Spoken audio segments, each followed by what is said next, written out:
इधर राजस्थान के हनुमानगढ़ से रोंगटे खड़े कर देने वाला एक वीडियो सामने आया, जिसमें एक तेज रफ्तार कार साइकिल पर सवार 2 बच्चों को जोरदार टक्कर मारती दिखाई दी।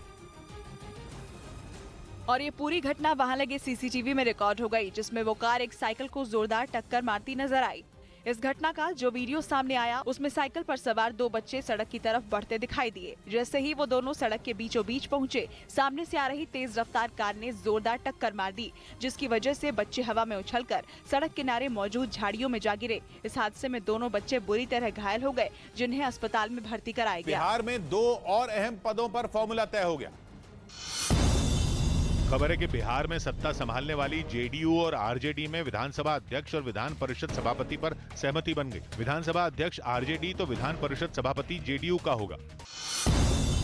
चर्चा है कि आरजेडी विधायक अवध बिहारी चौधरी विधानसभा, जबकि जेडीयू के एमएलसी देवेश चंद्र ठाकुर विधान परिषद की कमान संभालेंगे।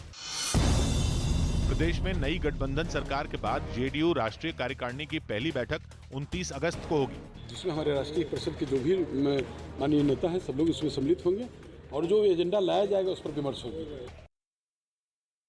खबर है कि रूस ने तुर्की को बेहद आधुनिक एयर डिफेंस सिस्टम S-400 की दूसरी खेप की सप्लाई शुरू कर दी और इस बात ने अमेरिका और यूरोप के देशों की नींद उड़ा दी। रूस और तुर्की के बीच इस एयर डिफेंस सिस्टम के लिए 2017 में करार हुआ था, जिसके बाद तुर्की को रूस के इस खतरनाक हथियार की पहली खेप 2019 में ही मिल गई थी। S-400 दुनिया का सबसे मजबूत एयर डिफेंस सिस्टम माना जाता है और कहा जा रहा है कि ऐसे वक्त में जब दुनिया के ज्यादातर देश रूस के खिलाफ खड़े हैं, उसने इस हथियार की दूसरी खेप तुर्की भेजकर उसके साथ अपनी दोस्ती और मजबूत कर ली। तुर्की एक नेटो देश है, वही नेटो जो यूक्रेन पर हमले के बाद से ही पुतिन का दुश्मन बना हुआ, जो चाहता है कि रूस उसकी ताकत के आगे झुक जाए।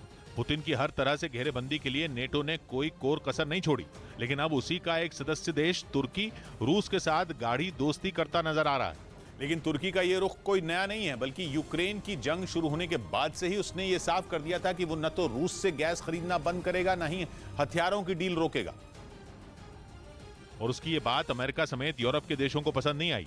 दावा किया गया कि यूक्रेन युद्ध शुरू होने के बाद तुर्की पर इस बात का दबाव बनाया गया कि वो रूस से अपने सारे संबंध खत्म कर दे, लेकिन तुर्की ने ऐसा कुछ भी करने से साफ मना कर दिया। उसकी दलील थी कि इस जंग की वजह से वो पुतिन के साथ अपने रिश्ते खराब नहीं करेगा।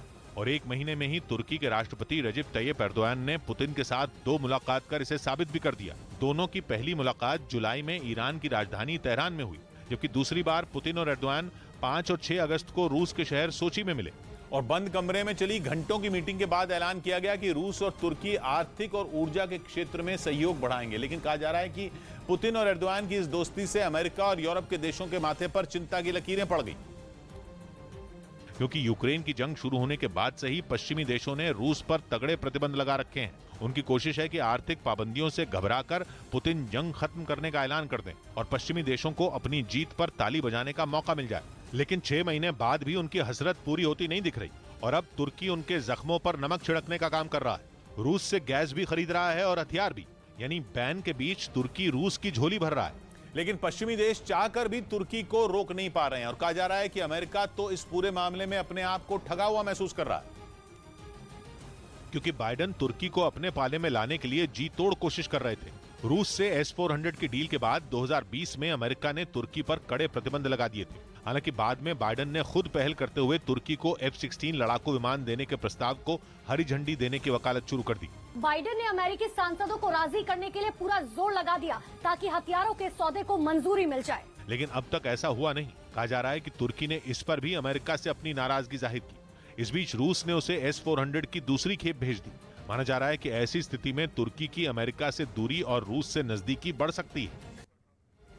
इस वक्त एक बड़ी खबर मिल रही है। यमुनोत्री हाईवे पर पहाड़ खिसकने से स्थानीय लोग और यात्री फंस गए हैं। रुक रुक कर पहाड़ खिसकने की वजह से हाईवे पर यातायात को शुरू किए जाने में दिक्कतें सामने आ रही है। कई जगहों पर जमीन खिसकने से मुश्किलें बढ़ गई हैं।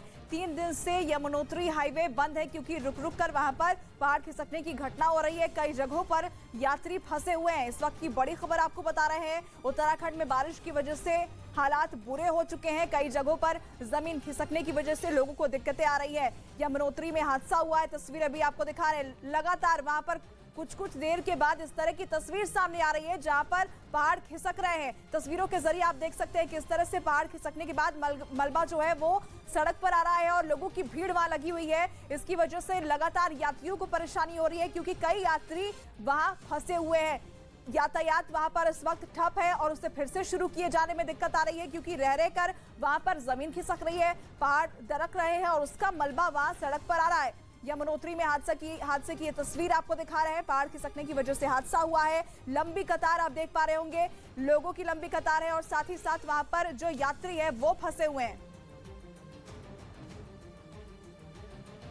इस वक्त की एक और बड़ी खबर आपको बताते हैं, हिमाचल से ये बड़ी खबर है। भारी बारिश की वजह से कांगड़ा में एक रेलवे पुल टूटकर गिर गया। पठानकोट कांगड़ा जोगिंद्रनगर रेलवे ट्रैक एक बार फिर से ठप हो गया है। हिमाचल के कांगड़ा में रेलवे पुल के टूटने की खबर सामने आई है। भारी बारिश के चलते ये रेलवे ब्रिज टूटकर गिर गया जिसकी वजह से पठानकोट कांगड़ा रेलवे ट्रैक जो है, रेलवे लाइन जो है, इस वक्त ठप हो चुका है। हिमाचल के कांगड़ा में लगातार भारी बारिश वहां पर हो रही थी जिसकी वजह से ये पुल जो कि काफी पुराना बताया जा रहा है वो गिर गया। उसकी तस्वीरें भी हम आपको दिखा रहे हैं और उसकी वजह से जो एकमात्र रास्ता था, रेलवे लाइन थी पंजाब को जोड़ने वाली, वो टूट गई है। पहले से ही इसकी हालत जर्जर बताई जा रही थी। इसे ऐतिहासिक भी घोषित किया गया था लेकिन इस पर काम नहीं किया गया और ऐसे में लगातार भारी बारिश की वजह से ये जो जर्जर पुल था वो गिर गया।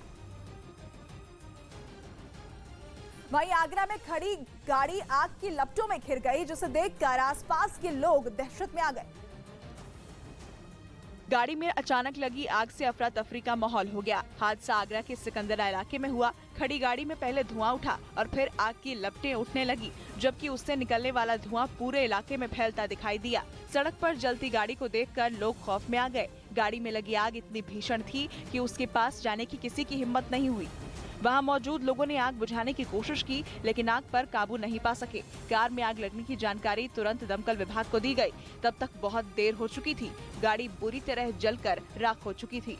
हरियाणा के जींद से दिल दहला देने वाला एक वीडियो सामने आया। वहां एक कार और तेज रफ्तार बस की आमने सामने भिड़ंत हो गई। इस भयानक हादसे में कार में सवार एक आदमी की मौके पर ही मौत हो गई जबकि एक महिला बुरी तरह घायल हो गई। इस हादसे का एक सीसीटीवी वीडियो भी सामने आया जिसमें जींद शहर की एक सड़क पर तेजी से गाड़ियां दौड़ती दिखाई दी। तभी तेज रफ्तार कार सामने से आ रही एक बस से भिड़ गई। हादसा इतना जबरदस्त था कि बस से टकराने के बाद उस कार के परखचे उड़ गए। टक्कर के बाद कार के कई हिस्से सड़क पर बिखर गए। इस हादसे की वजह से बस का अगला हिस्सा भी पिचक गया लेकिन इसके बाद भी वो वहां से निकल गई। बाद में वहां आसपास रहने वाले लोगों की भीड़ जमा हो गई। यहाँ प्राइवेट बस से इनका एक्सीडेंट हो गया। जिस वक्त यह हादसा हुआ उस दौरान सड़क से कई दूसरी गाड़ियां भी गुजरती नजर आईं। राहत की बात यह रही कि वो हादसे की चपेट में आने से बच गईं।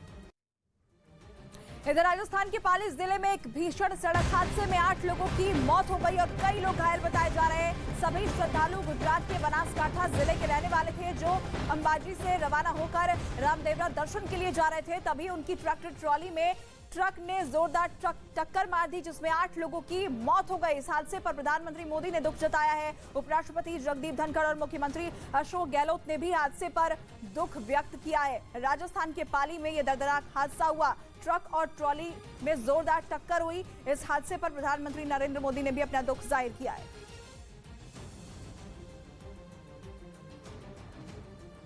तो राजस्थान से ये बड़ी खबर जहां भीषण सड़क हादसे में 8 लोगों की जान चली गई। आपको बता दें कि ये सभी श्रद्धालु थे और ट्रक और ट्रॉली के बीच ये जोरदार टक्कर हुई जिसमें 8 लोगों की जान चली गई।